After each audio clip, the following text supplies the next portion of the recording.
तं धम्मस्कर्तारं शेषे पुनतीर्थयरे ससवसिद्धे विशुद्धस्वभावे समनेयणानदंसन चरिततव वीर्यायारे एते सौवे समगं पतेगमेव पतेगं वन्दामि अवटन्ते अरहन्ते मानुषे खेते इच्छाहरहन्ताणं सिद्धाणं ग्रहणो गणहराणम् अजावयवगाणं सागुणं शिव सौरेसिं तेसिं विशुद्धदंसन नाणपहाणासमं समासेच उपसंपयामि सम्मं जतो निर्वाणसम्पत्ति।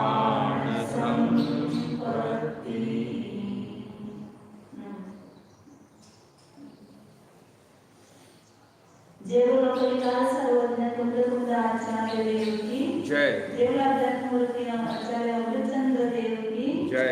जय बोलो परम पूज्य सेना आचार्य देव की जय। जय बोलो चरक चक्रवर्ती आचार्य शांति सागर जी महाराज की जय। जय बोलो प्रातस्मरणीय गुरुदेव समंत रुद्रमणि महाराज की जय। जय बोलो आचार्य परम पूज्य आचार्य प्रभु श्याम सुंदर सागर जी महाराज की जय। जय बोलो परम पूज्य मंगल दीक्षा गुरु वात्सल्य सिंधु आचार्य श्री सागर जी महाराज की जय। जय बोलो परम पूज्य श्री सागर जी महाराज की जय। जय बोलो पूज्य कांचनमुखी महाराज की जय। श्री कुंद आचार्य जी प्रवचन सागर भगवान इसमें दूसरा शुभ प्रपंचाधिकार चल रहा है। अतीन्द्रिय ज्ञान जो है उपादेय है। क्यों? क्योंकि वह अतीन्द्रिय सुख का साधन है।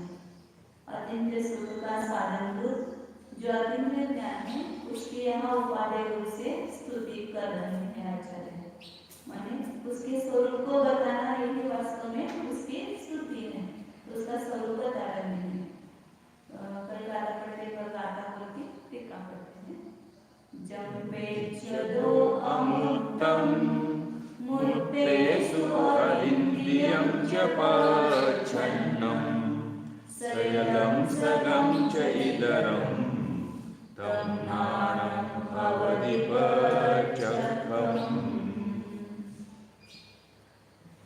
टीका पढ़ते हैं। अतीन्द्रिय ही ज्ञानम यत् अमृतम यत् मूर्तिषु अपि अतीन्द्रियम यत् प्रच्छन्नम च तत् सकलम स्वपर विकल्प अंतर्पाती स्वेच्छते एव। अतीन्द्रिय ज्ञान जो अतीन्द्रिय ज्ञान है वो कैसा है? यह अमृत जो अमृत वस्तु है उसको और यह मूर्तेषु अपि अतीन्द्रियम मूर्त होने पर भी सभी दिखाई देती ऐसा नहीं है।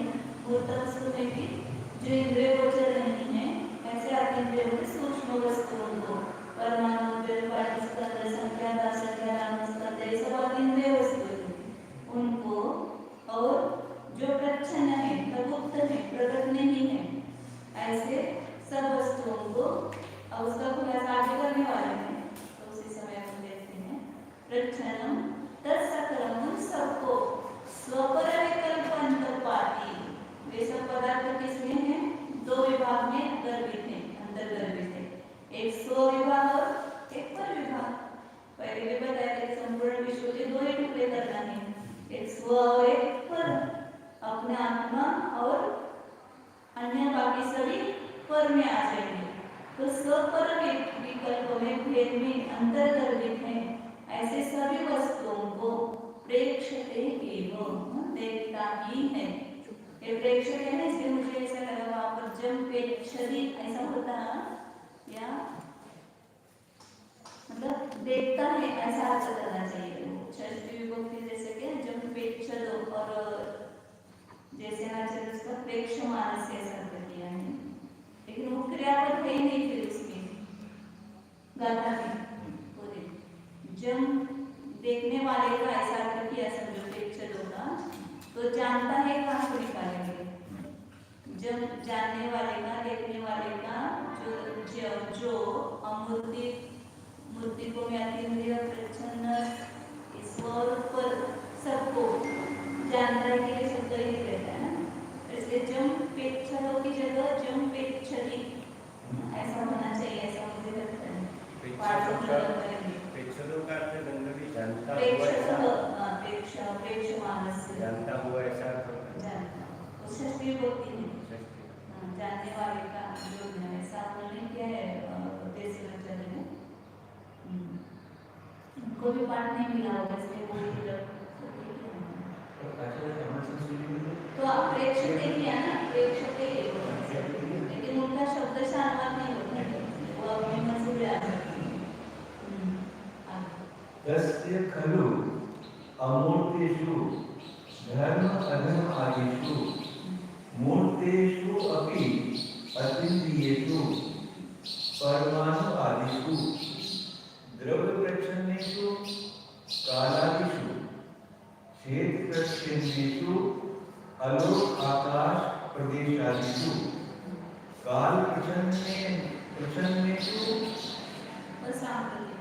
सांप्रतिक पर्यायेषु असांप्रतिक पर्यायेषु भाव प्रच्छन्नेषु स्थूल पर्याय अंतर्लीन सूक्ष्म पर्यायेषु सर्वेषु अपि सर्व व्यवस्था व्यवस्थितेषु अस्ति दृष्टत्वं प्रत्यक्षत्वात्। उसका खुलासा किया कि तस्य मतलब उसका माने उस अतीन्द्रिय ज्ञान से जो देखता है उसका ज्ञान खलु निश्चय से अमूर्तेषु धर्माधर्मादिषु, अमूर्ति कौन है? धर्माधर्म आदि आदि सब लेना इनमें और इनमें भी जाता है ज्ञान, और मूर्तेषु अपनी मूर्ति में भी मतलब पुरुष में भी जो अतीन्द्रिय है, कौन है अतीन्द्रिय? परमाणु आदि आदि से परमाणु प्रणव स्कंद जो सूक्ष्म है, जो इंद्रिय गोचर नहीं है, वे सब लेना जो इंद्रियों के विषय नहीं है। अनंतानंद स्थूल जो पिंड है वही इंद्रिय गोचर है, बाकी सब कारण स्कंद वगैरह में इंद्रिय गोचर नहीं, वे भी अतीन्द्रिय है। तो उन परमाणु आदि को और प्रच्छन्न शब्द का खुलासा किया। प्रच्छन्न मतलब गुप्त अप्रगट, तो चार अपेक्षा से प्रच्छन्न बताया। एक द्रव्य अपेक्षा से प्रच्छन्न, द्रव्य की अपेक्षा से सूक्ष्म या गुण कौन है? काल, परमाणु को आगे मूर्ति में इसलिए काल लिया। परमाणु भी द्रव्य से प्रच्छन्न है, लेकिन कोई पहले मूर्ति का अतीन्द्रिय पदार्थ में उसका समावेश किया है, इसलिए प्रच्छन्न में लिया कालादिशु।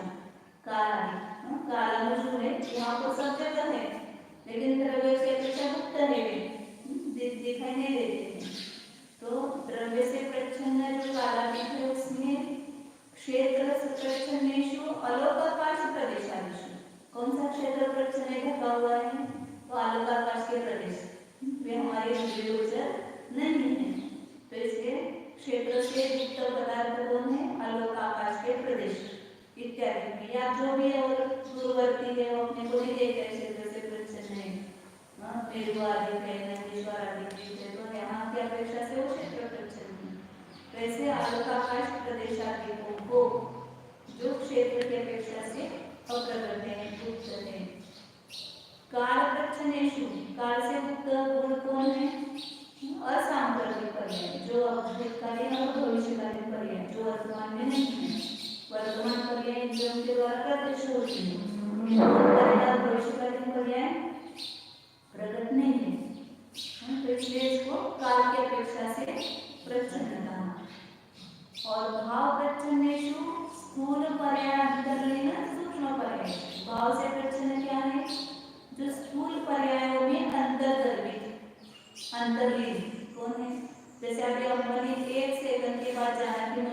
जाना है।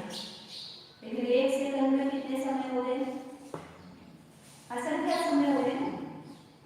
उनको एक समय को जाना गया, तो एक समय और जो उसके अंतर्गत भी जो सूक्ष्म पर्याय अर्थ पर्याय है वो भाव की अपेक्षा से प्रच्छन्न है। 1 मिनट के बाद या जैसे 1 साल के बाद अपने शरीर की ऊंचाई कितनी बढ़ गई? 1 इंच बढ़ गई। अब स्थूल पर्याय हो गए, 1 इंच बढ़ गई। तो 1 इंच क्या 1 साल बढ़ गए क्या?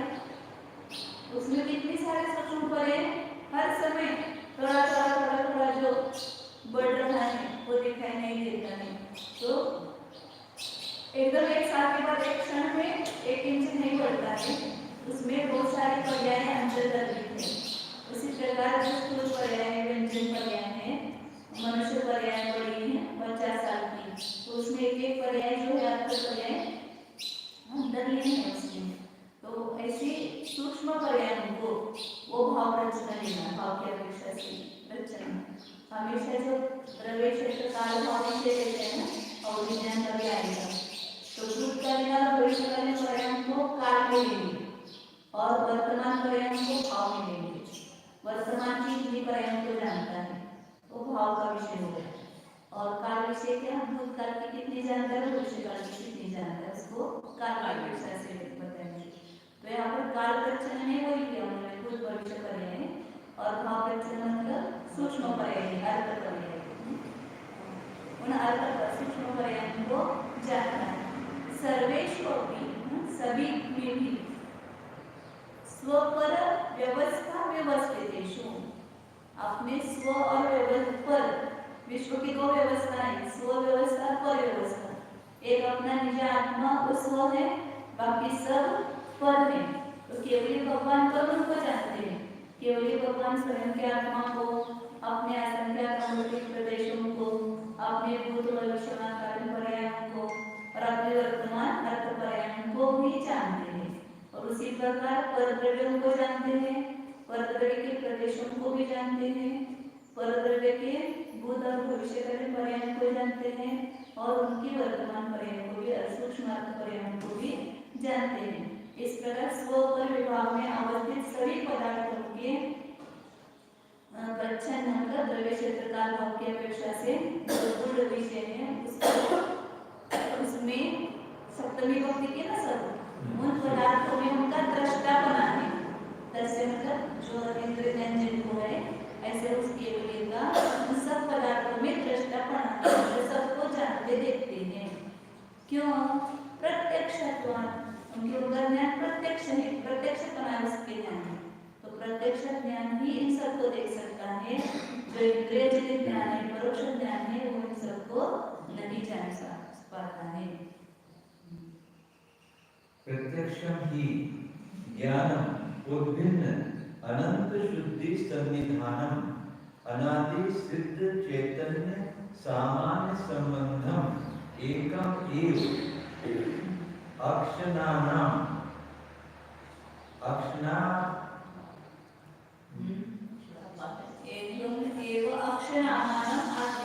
अक्षनामानम आत्मानम प्रतिनियतम इतराम सामग्रीम अमृत्यमानम अनंत शक्ति सद्भावः अनंत काम उद्गतम दहनस्य इव दाह्य आकाराणां ज्ञानस्य ज्ञेयाकाराणां अनतिक्रमात् यतो उदित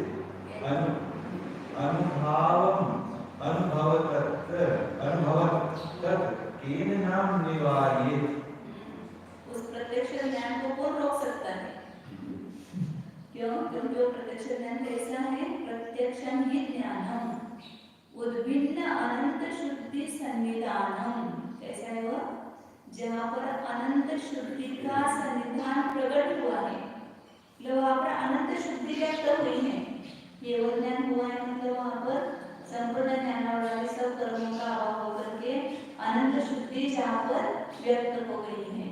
तो इस प्रकार उद्भिन्न अनंत शुद्धि सन्निधानम, जिसको अनंत शुद्धि का सन्निधान है, प्रकट हुआ है।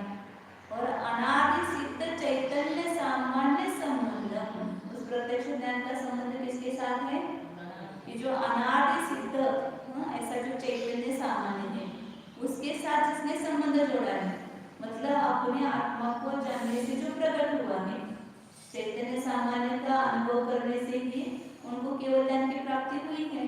इसलिए अनादि सिद्ध सामान्य संबंधम एकम एव अक्षरामाणम आत्मानुप्रति नियतम, आत्मा के प्रति नियत है।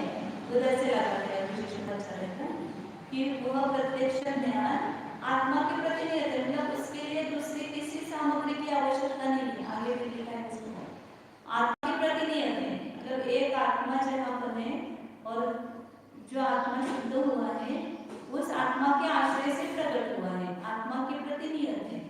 वो आत्मा कैसा है? अक्ष जिसका नाम है प्रत्यक्ष है ना, अक्षम प्रति नियतम अप्रत्यक्षम, उसके उत्पत्ति करते हैं। अक्षर का आत्मा, आत्मा के प्रति नियत है, वह प्रत्यक्ष ज्ञान है। तो अक्षर नामक आत्मा के प्रति नियत है और आत्मा कैसा है? एकम एव, एक ही है और अनादि सिद्ध चैतन्य सामान्य संबंध, जिसका अनादिकाल से एक चैतन्य सामान्य के साथ ही संबंध है, ऐसे एक अक्षर नामक आत्मा के प्रति जो नियत है। और कैसा है? ये सब आत्मा का विशेषण करना है।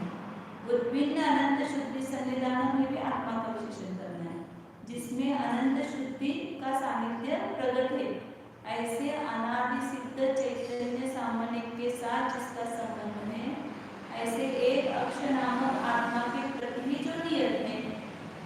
तो उस प्रत्यक्ष ज्ञान के लिए आत्मा को छोड़कर अन्य किसी की आवश्यकता नहीं है।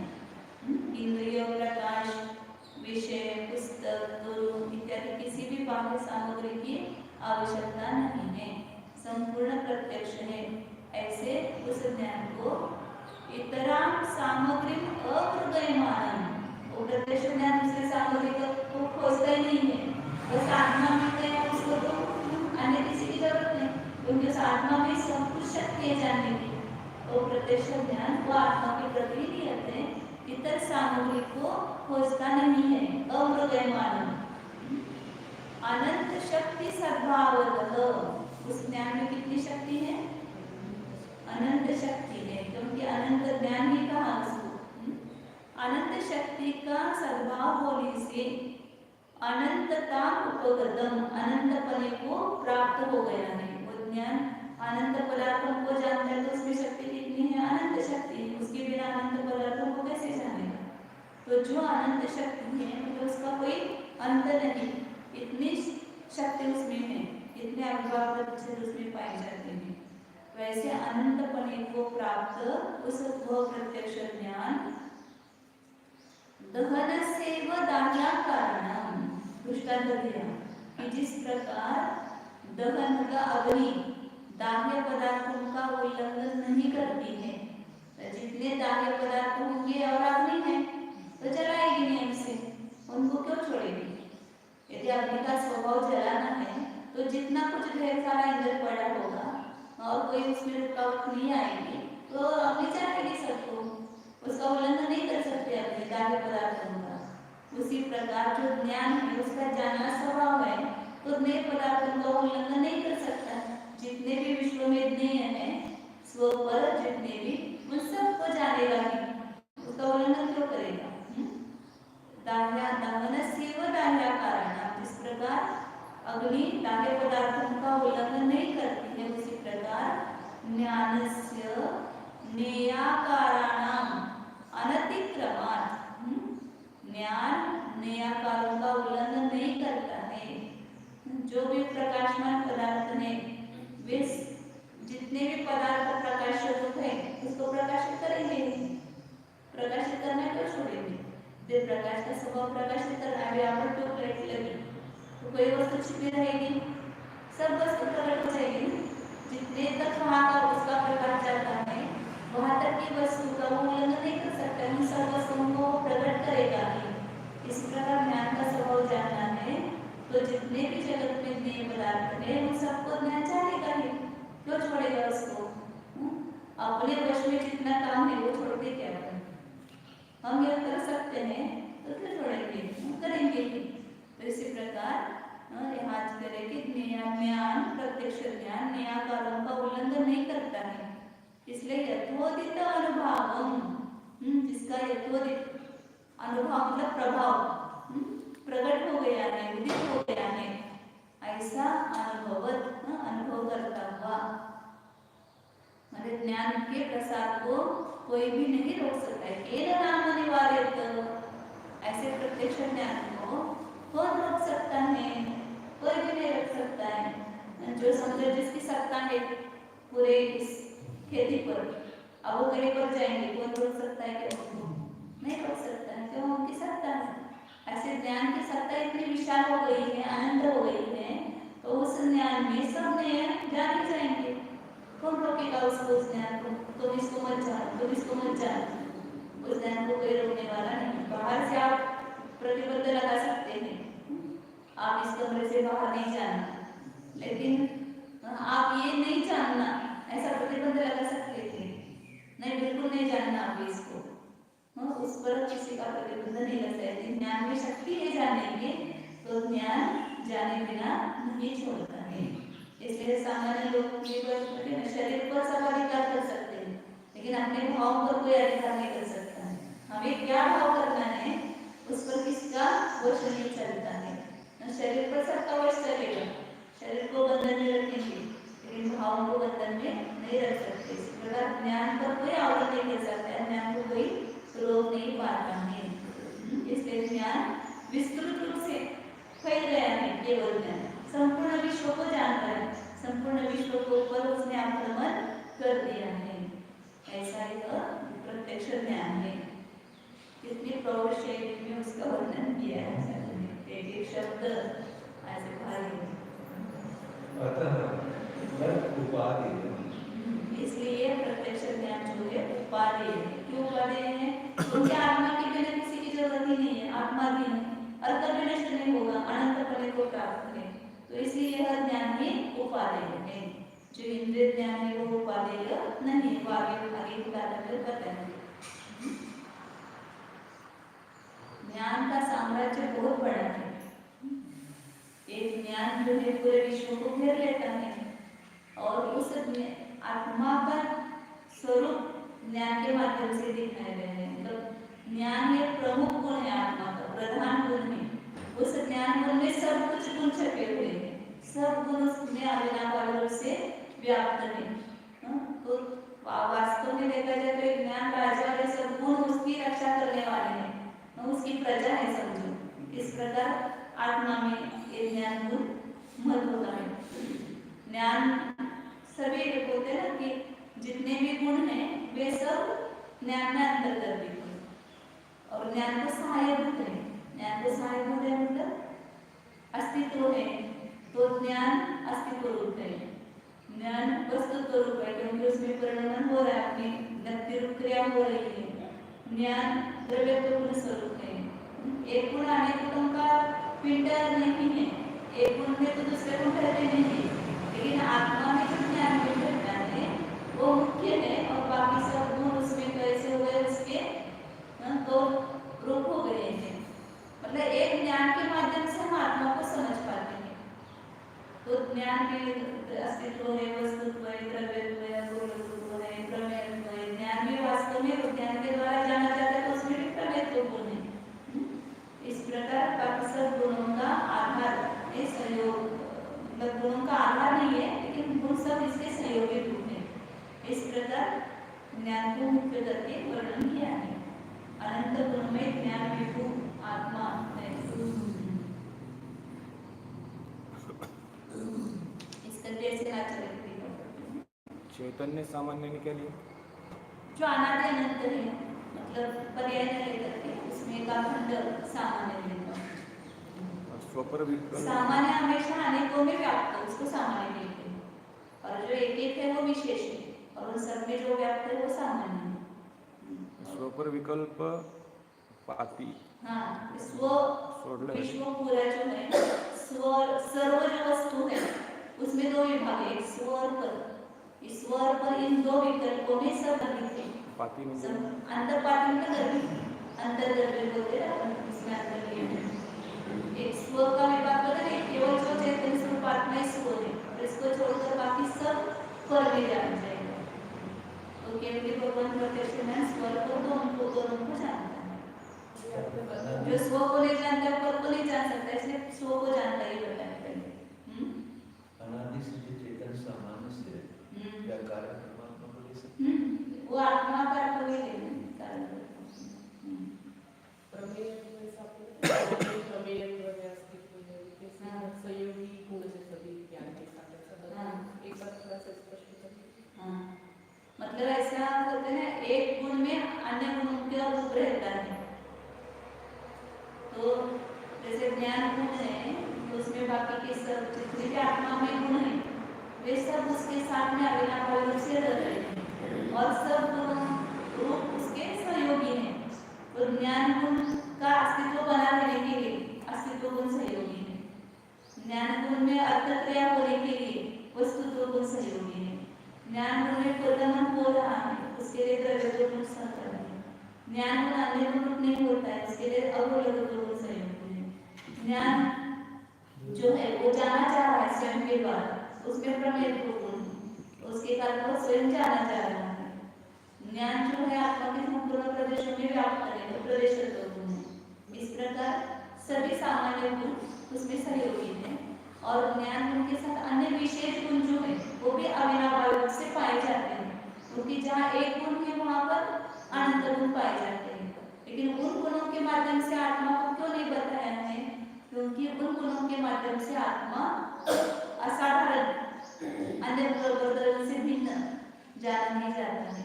एक ज्ञान गुण के माध्यम से ही आत्मा को समझ पाते हैं, उसको स्पर्श कर पाते हैं, पकड़ पाते हैं, उसका अनुभव कर पाते हैं। इसलिए ज्ञान गुण की मुख्यता से सब जगह वर्णन किया है। समस्त अन्य गुणों को जानने वाला है वो ज्ञान गुण है। समस्त अन्य गुणों को भी जानने वाला है और एक गुण के लिए बाकी के गुण सहकारी है। जैसे अभी ज्ञान हुआ तो ही श्रद्धा होगा, ज्ञान नहीं हुआ तो श्रद्धा नहीं होगी। तो श्रद्धा के लिए ज्ञान सहयोगी हुआ ना। चारित्र भी ज्ञान होगा तो ही चारित्र होगा, तो उसके लिए भी सहयोगी ज्ञान है। जो एक गुण का कार्य है पूरे द्रव्य में होता है, तो द्रव्य मतलब क्या है? अनंत गुण का समूह मतलब ही द्रव्य। तो एक गुण सभी गुणों में काम करेगा ना, सभी गुणों का कार्य करेगा, क्योंकि सभी गुणों का पिंड मतलब ही आत्मा मतलब द्रव्य है। अस्तित्व गुण आत्मा को टिकाए रखता है, सभी गुणों को भी टिकाए रखेगा। वस्तु तो गुण आत्मा में अर्थ क्रिया उत्पन्न करता है, मतलब सभी गुणों में भी वो अर्थ क्रिया करता है।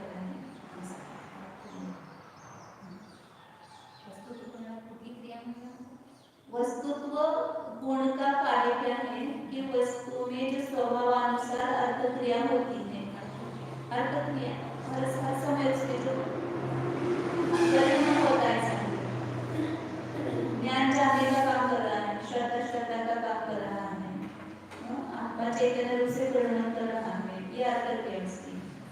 जो परमात्मा स्पर्श संबंध रूप से उसमें क्रिया चल रही है तो उसकी अर्थ क्रिया तो स्वभाव अनुसार होती है, उसके लिए निमित्त कौन है? वस्तु कौन है।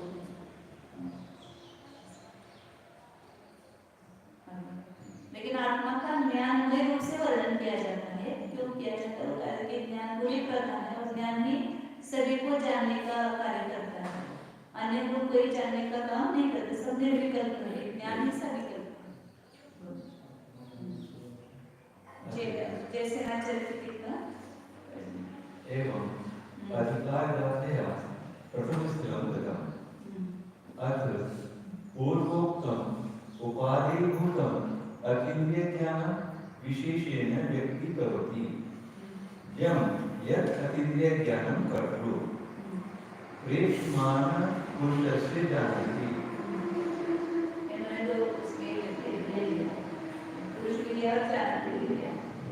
पूर्वोक्त जो उपादेय रूप पहले भी बताया गया था अतीन्द्रिय ज्ञान का स्वरूप, वह उपादेय रूप अतीन्द्रिय ज्ञान को पुनः विशेष रूप से व्यक्त करते हैं। अतीन्द्रिय ज्ञान का तो ज्ञानाधिकार का वर्णन किया है, पुनः यह वर्णन कर रहे हैं। क्यों? क्योंकि सुखाधिकार के लिए बिना ज्ञान के सुख नहीं हो सकता है, इसलिए सुखाधिकार में भी ज्ञान का ज्यादा वर्णन किया है। अमूर्त जो अतीन्द्रिय ज्ञान है किसका? प्रेक्षमाण पुरुष से, देखने वाले पुरुष का जो अतीन्द्रिय ज्ञान है वह जानता है। कि इसको को जानता है। अमूर्तम अतीन्द्रिय निरुपराग सदा आनंद एक सुख स्वभावम यत् परमात्म द्रव्यम तत्प्रभृति समस्त अमूर्त द्रव्य समूहम मूर्तेषु उद्गत द्रव्येषु यत् अतीन्द्रियम परमाणु आदि। जैसे नाचर पहले जहाँ पर भी आत्मा होगा ना उसमें तो उसको आत्मा को आदि करके ऐसा लेते हैं। पंचास्तिक आएगा तो जीवास्तिक आयादि ऐसा बोलेंगे, शुद्ध जीवास्तिक आयादि। अब यहाँ पर अमूर्त पदार्थ आए तो वहाँ ऊपर अमृत धर्माधर्मादिशु लिया था। यहाँ पर जैसे नाचर कहते हैं कि जो अमूर्त अमूर्त मतलब अतीन्द्रिय निरुपराग सदा आनंद एक सुख स्वभाव परमात्मा द्रव्य। परमात्मा द्रव्य कैसा है? हमेशा उसका भाव आसन कराने के लिए उसके विशेषण देते हैं। परमात्मा द्रव्य अतीन्द्रिय है, वो इंद्रियों के द्वारा जाना नहीं जाता है। निरुपराग है, उपराग से रहित है, राग द्वेष मोह आदि भाव से रहित है। सदा आनंद ही जिसका एक सुख स्वभाव है, आनंद और सुख एक है। ऐसा सुख स्वभावी जो परमात्मा द्रव्य है, उस परमात्मा द्रव्य को आदि लेकर के समस्त अमूर्त द्रव्य समूह संपूर्ण एक शुद्धात्मा या अमूर्त द्रव्य और आदि लेकर के मतलब धर्म धर्म आकाश काल उसमें आदि में आ गए। उस शुद्धात्मा आदि अमूर्त द्रव्य के समूह को और मूर्त पुद्गलों में जो अतीन्द्रिय परमाणु आदि है उसको कालानु प्रवृत्ति द्रव्य रूपेण प्रचंडम व्यभितम अंतरितम अलोकाकाश प्रदेश प्रवृत्ति क्षेत्र प्रचंडम निर्विकार परमानंद एक सुख आस्वाद परिणति रूप परमात्मनः वर्तमान समयगत परिणामः परिणामः तत्प्रवृत्तियां ये समस्त द्रव्याणां वर्तमान समयगत परिणामः ते काल प्रसंगः तस्य एव परमात्मनः सिद्ध रूप शुद्ध व्यंजन पर्यायः शेष द्रव्याणां च ये यथा संभवं व्यंजन पर्यायः तेषु अंतर्भूतः प्रतिसमय प्रवर्तमान षट प्रकार प्रवृद्धि हानि रूपः अर्थ पर्यायः भाव प्रसन्ना बन्यन्ते। प्रच्छन्न का खुलासा करें। काल जैसे ऊपर 4 प्रकार के प्रच्छन्न बताए थे, द्रव्य क्षेत्र काल भाव, वैसे यहाँ पर भी बता रहे हैं कि कालान इत्यादि द्रव्य रूप से प्रच्छन्न है। प्रच्छन्न मतलब व्यवहित है, अंतरित है, इंद्रियों के विषय नहीं है, इसलिए इसको गुप्त है, दूरवर्ती है ऐसा कहा। कालान जो है यहाँ पास में होते हुए भी वो द्रव्य की अपेक्षा सूक्ष्म होने से वो दिखाई नहीं देता है, इसलिए वो द्रव्य प्रच्छन्न है।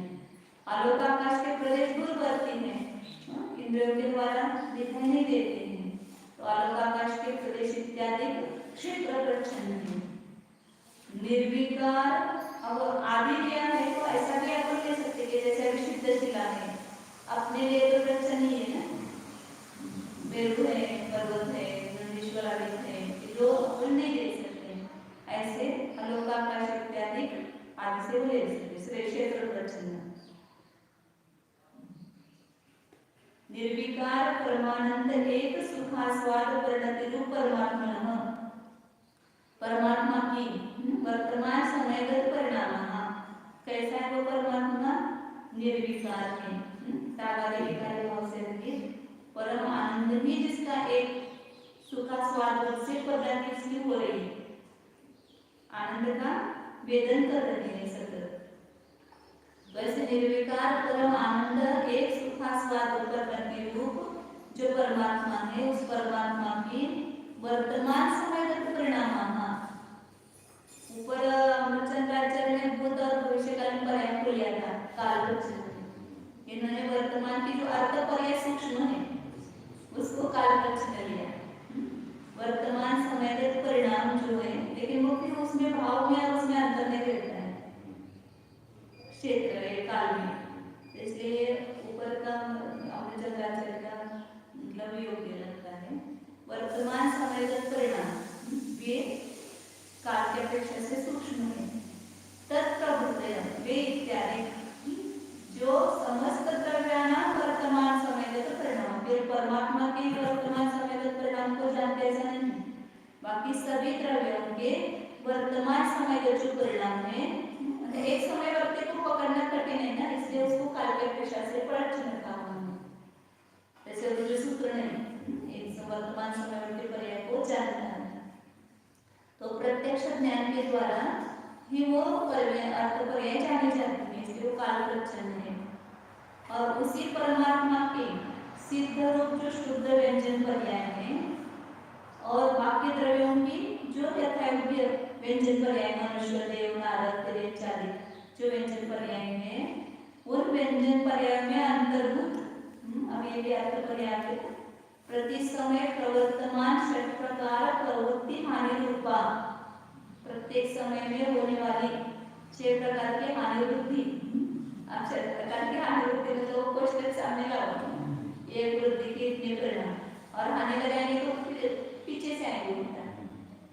वृद्धि इधर से करते ज्ञान का जगह परिणाम से लेकर के उत्कृष्ट परिणाम तक वो वृद्धि करते गए, और हानि होगी तो उधर से घटता हुआ अनंत भागानी, असंख्यात भागानी, संख्यात भागानी, संख्यात गुणानी, असंख्यात गुणानी और अनंत गुणानी, ऐसे पीछे से आएंगे हानि वे वृद्धि रूप में वे हानि रूप लेशा की हानि वृद्धि होगी ना, तो जहाँ पर वो अशुभ लेशा है तो इधर से पढ़ते हुए होते, इधर से हानि वृद्धि होगी। अशुभ लेशा, शुभ लेशा इधर से बढ़ती हुई, पित्त लेशा से शुक्ल लेशा तक बढ़ती हुई लेशा, और उधर से इधर घटती हुई लेशा, शुभ का घटता अंश ऐसा, तो जहाँ जैसी विवक्षा वैसा लगना, वो षट्स्थान का स्वरूप लेकिन वो सब जगह वैसा ही, जो अपन ज्ञान वाला ने पढ़ा वही षट्स्थान का स्वरूप सभी जगह, तो इतने प्रकार में जीवन परिणामों को वृद्धि होते हुए से प्राप्त होता है और घटते हुए हमें रूप हो जाता है। प्रत्येक समय में 6 प्रकार, एक समय में एक ही कोई वृद्धि और एक हानि होगी, तो एक गुण की अन्य गुण की अलग अलग हो सकती है, लेकिन एक गुण की हानि होगी या तो वृद्धि होगी, और वो भी कोई एक प्रकार की होगी, एक जीव की। इतने विशुद्धि के प्रकार है, ये इतने संदेश के परिणाम है, प्रकार है, इतने ज्ञान के परिणाम है, इतने आदर प्रवृत्ति के परिणाम है, उसमें से एक जीव क्रम से प्राप्त होगा ऐसा कुछ नहीं, बीच बीच में से कोई भी प्राप्त कर सकता है। मुझे ऐसा नहीं कि अभी ज्ञान का परिणाम हुआ वो अगला आनंद भाव वृद्धि ही होगा, ऐसा नहीं, बीच में कोई भी आनंद गुण वृद्धि वाला हो सकता है, एकदम असंख्यात गुण वृद्धि वाला हो सकता है, एकदम संख्यात गुण वृद्धि वाला हो सकता है।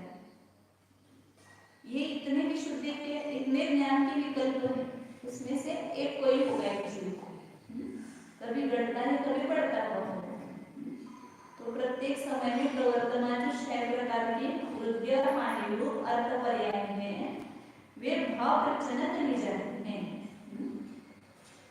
उन्होंने खाली वहां पर वर्तमान समयगत परिणाम ऐसा लिया और यहाँ पर अर्थ पर ऐसा लिया, तो ज्यादातर नहीं हुआ, काल प्रचन्न और भाव प्रचन्न। स्वभाव और विभाव दोनों अर्थ पर्याय में शब्द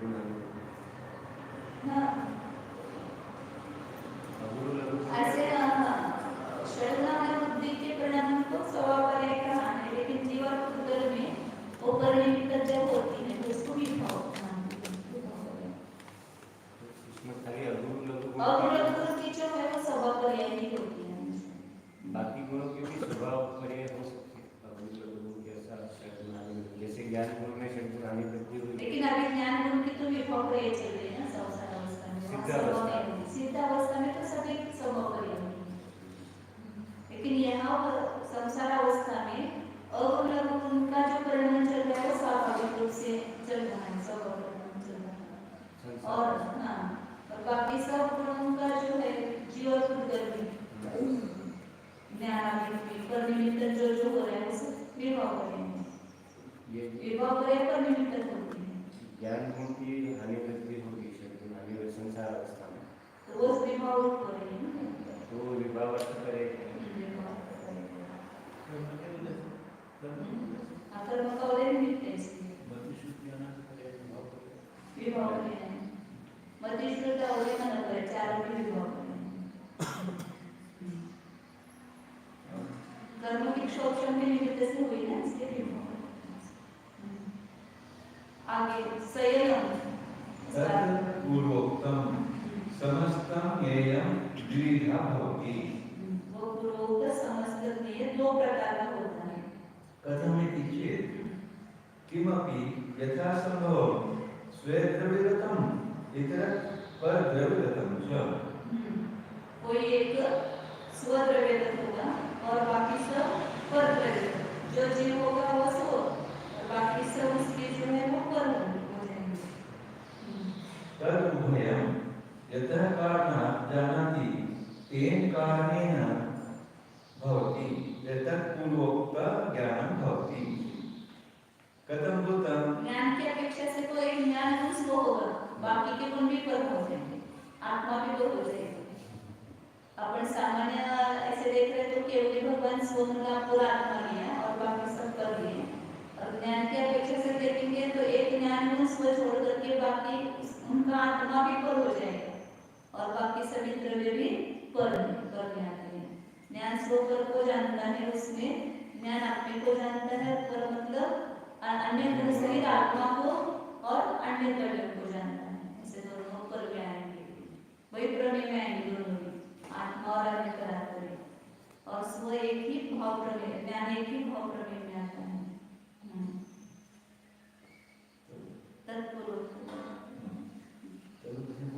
तदुभयं यथा कारणाच्या उन दोनों को स्व और पर दोनों को भी जिस कारण से जानता है उस कारण से वो पूर्वोक्त ज्ञान होता है कैसा होता है तो प्रत्यक्ष होता है अत्र आशिष्य ज्ञान प्रपंच अधिकार पूर्वम एव गतः अस्मिन् सुप्रपंच अधिकारे सुखम एव कथनीयम् इति शंका कहता है शिष्य आज सुख कार्य का प्रारंभ किया और ज्ञान का वर्णन करना चालू किया ज्ञान प्रपंच अधिकार में तो ज्ञान का वर्णन है पूर्व में ज्ञान अधिकार अब उसमें तो अभी समझो कोई व्यक्ति है पहले किसी का सत्कार हो गया फिर दूसरे का सत्कार हुआ और उसका ही वर्णन करने लगे तो क्या बोलेंगे उसका तो सत्कार हो गया अभी दूसरे का सत्कार करना है अब ज्ञान का तो वर्णन हो गया अब सुख का वर्णन करना है तो इस सुख प्रपंच अधिकार में सुख ही कहना चाहिए ज्ञान को क्यों बता रहे हैं आप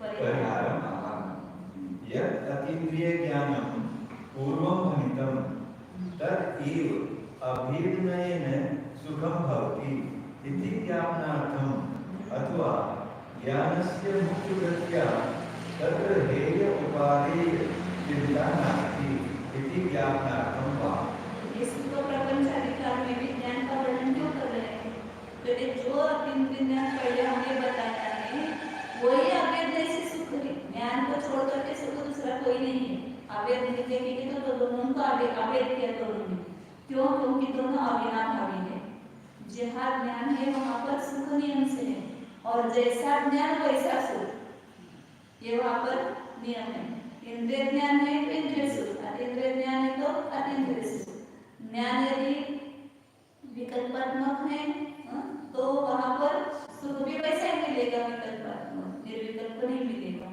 और ज्ञान यदि निर्विकल्प है तो सुख भी वहाँ पर निर्विकल्प प्राप्त होता है ज्ञान प्रत्यक्ष है तो वहाँ पर निराकुल ऐसा सुख प्राप्त होता है इसलिए ज्ञान पर ही सुख निर्भर है सुख कार्य है और ज्ञान कारण है दोनों अविनाभावी है सुख ज्ञान और सुख दोनों सगे भाई हैं वो बड़ा भाई है ज्ञान और सुख छोटा भाई है छोटा भाई बड़े भाई का अनुकरण करता है ऐसे सुख ज्ञान का अनुकरण करता है जैसा ज्ञान होगा वैसा सुख मिलेगा इसलिए उन दोनों में अभेदता दिखाने के लिए यहाँ पर सुख प्रपंचाधिकार में भी ज्ञान का वर्णन कर रहे हैं सुखम होती ज्ञापनार्थम एवं नहीं इसका देखिए और दूसरा उत्तर दिया अथवा करके क्यों अभी ज्ञान सुख प्रपंचाधिकार में ज्ञान बता रहे हैं तो वहाँ पर ज्ञान का जो वर्णन किया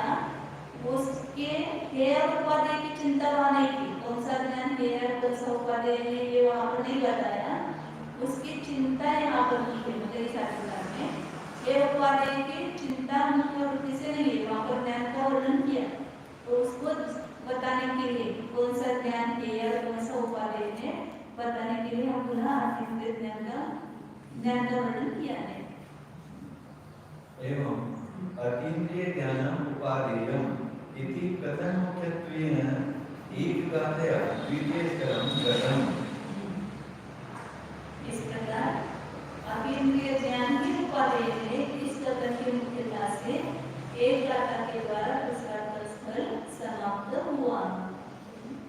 इसके अतीन्द्रिय ज्ञान ही निराकुल आनंद, अतीन्द्रिय ज्ञान जिसको है उसको भी निराकुल आनंद प्राप्त हो सकता है। निराकुल आनंद प्राप्त होना ये वास्तव में अपनी जीवन स्वतंत्रता है, जीवन की स्वतंत्रता है। हम जो भोग रहे हैं वो कौन सा सुख भोग रहे हैं, सब इंद्रिय सुख, ये पराधीन है, ये अपनी स्वतंत्रता नहीं है। अपना जो सुख स्वभाव है वो सुख स्वभाव का वेदन होना चाहिए, तो ही वहाँ पर स्वाधीनता है, स्वतंत्रता है। पर की वस्तु का आस्वाद देकर के हम सुख मान रहे हैं तो वो पराधीन है। इसलिए अतीन्द्रिय ज्ञान ही अतीन्द्रिय सुख का कारण है, इसलिए वो ही स्तुति योग्य है, प्रशंसनीय है।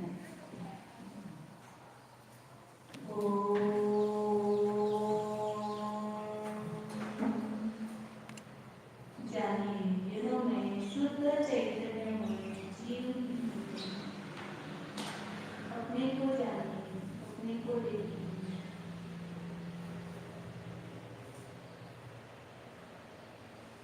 आंखें बंद करके अंतर के चक्षु को खोलिए। ज्ञान चक्षु का दरवाजा खोल दीजिए तो भीतर स्थित कारण परमात्मा प्रतिभासी को जानने में आएगा। चर्म चक्षु खोलने से अंतर का परमात्मा दिखाई नहीं देता,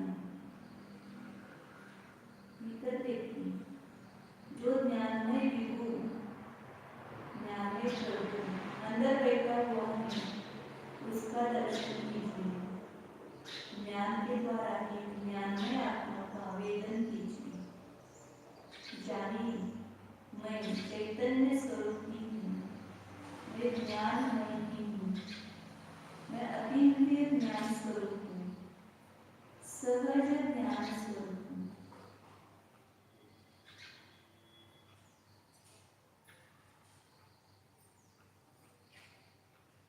ज्ञान हो रहा है, हम जान रहे हैं। कहाँ हो रहा है ज्ञान? इसी चैतन्य का आत्म प्रदेशों में ये ज्ञान की अर्थ क्रिया हो रही है।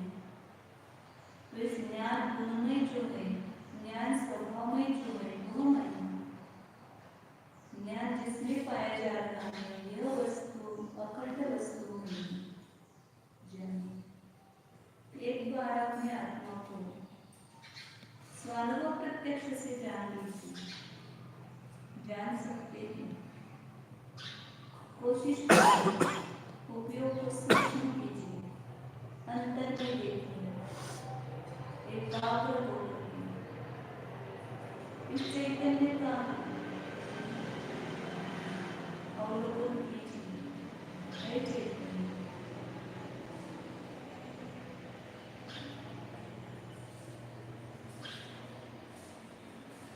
संपूर्ण शरीर में चैतन्य का प्रतिभास हो रहा है। शरीर में नहीं, शरीर में जो आत्मा है उसमें चैतन्य का प्रतिभास है। अमूर्तिक होने से दिखाई नहीं दे रहा है, लेकिन चैतन्य स्वानुभव प्रत्यक्ष से जानने में आ रहा है। शुद्ध चिदानंद